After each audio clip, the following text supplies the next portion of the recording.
We begin in the Middle East. Today, as Israel marked Holocaust Memorial Day, it came under a dual attack, with Hezbollah firing rockets from the north and Hamas launching rockets from the south.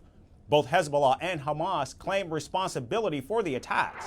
The two Iran-backed groups say they launched the attacks in retaliation to Israeli airstrikes over the weekend.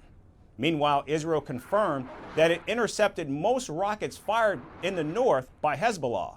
However, in the south, 4 Israeli soldiers were killed, with over 11 injured as Hamas attacked from the southern Gaza city of Rafah. Now, Israel says that it has responded to both Hezbollah and Hamas with airstrikes. And Israel has also ordered the evacuation of eastern parts of Rafah, sending tens of thousands of Palestinians into a state of panic. The Israeli army has designated specific humanitarian zones where Palestinians can now take refuge.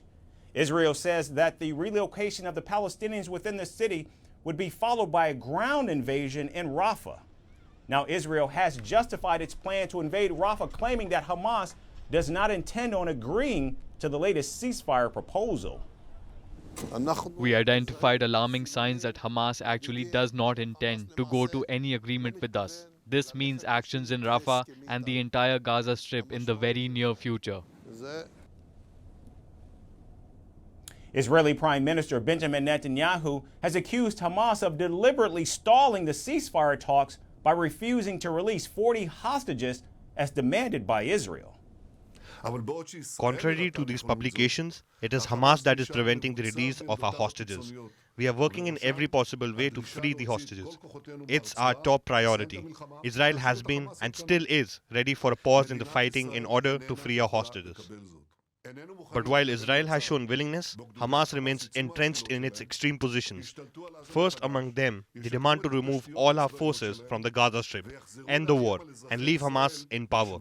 The state of Israel cannot accept that. Therefore, Israel will not agree to Hamas's demands, which would mean surrender. It will continue fighting until all of its objectives are achieved. Now, Hamas says that the ceasefire talks are nearing a collapse as Israel refuses to accept a complete withdrawal from the Gaza Strip.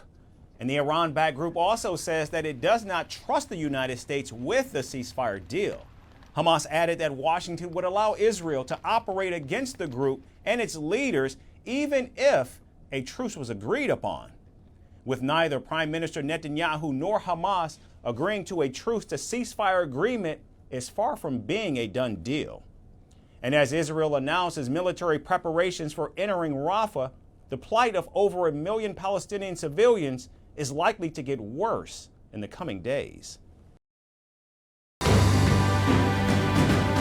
Firstpost reports from the world's second largest continent.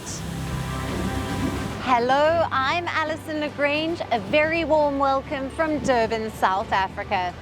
We get you the news and the newsmakers from Africa.